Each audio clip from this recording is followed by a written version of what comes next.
From the very start, Huawei's involvement in the UK telecom sector has been subject to not just national concern but also international scrutiny. Huawei's involvement began in 2005 with the upgrade work of BT's telecom network.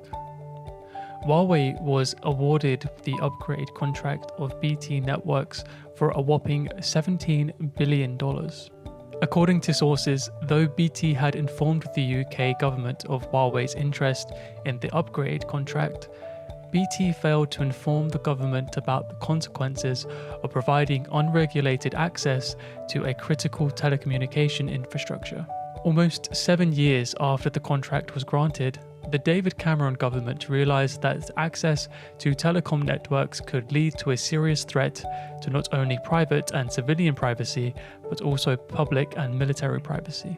The problem lay within the core switches installed by Huawei. BT noticed that these core switches may become a medium of leaking information to unknown sources. In 2011, BT and British government security chiefs travelled to Huawei's Chinese headquarters in Shenzhen to inform them about these intrinsic problems. Though the extent of the threat wasn't made public, BT had to eventually replace the vulnerable core switches.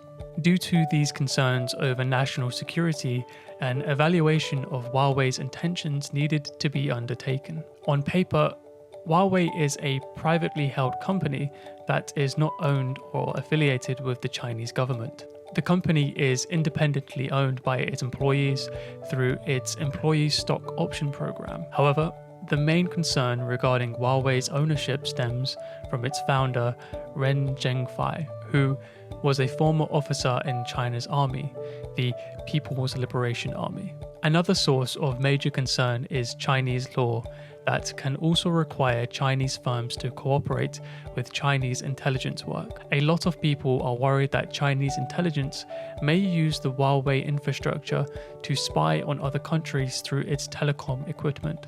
For several years, the US Central Intelligence Agency, the CIA, has been raising concerns with NATO allies, including the UK, which alleges that Huawei has been receiving funding from not only China's Central National Security Commission, but also the Chinese Army and the Chinese Intelligence Agency. There is a grave worry about Huawei spying into private as well as a public network through its cell phone towers and core switches. Given these concerns, we need to ask ourselves about the benefits of the inclusion of Huawei within the UK. In January 2020, the British government had decided to put a cap of 35% use of Huawei's equipment for the development of the 5G networks in the UK. The Boris Johnson government barred the use of its equipment in core parts of the equipment, which includes fields like military, nuclear, and intelligence, citing Huawei as a high-risk supplier.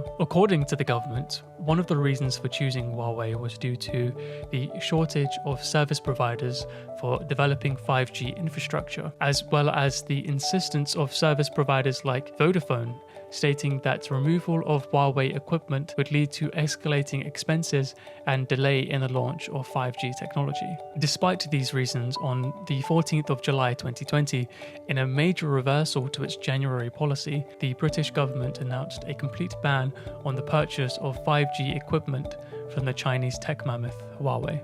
It also means that British mobile service providers will need to remove all of Huawei's 5G kits from their networks by 2027. Essentially, this means that British service providers shall have to source their technical requirements for 5G technology from other sources. Huawei has been providing 2G, 3G, and 4G networks in the UK for the last 2 decades. The new policy changes do not affect these networks, and users of these networks will not be impacted. At the moment, the current change in policy will not affect the working of existing Huawei phones, laptops, and tablets in the UK. However, users may face problems using their devices as Huawei devices are preloaded with Google apps, which are not allowed to be used at the moment.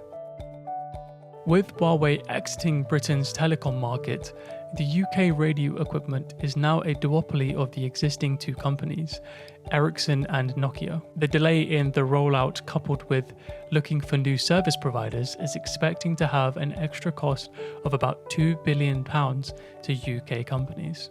The policy reversal shall hurt Great Britain's trade relations with China. In recent years, bilateral trade with China was growing steadily, and China was the UK's third largest trade partner.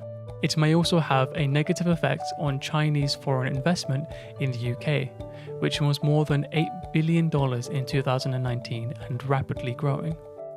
The policy reversal shall hurt Great Britain's trade relations with China. With all that's happened recently, the question rises: did the Boris Johnson government jeopardize a long-term relationship with China while riding on pressure from the United States? Only time will tell.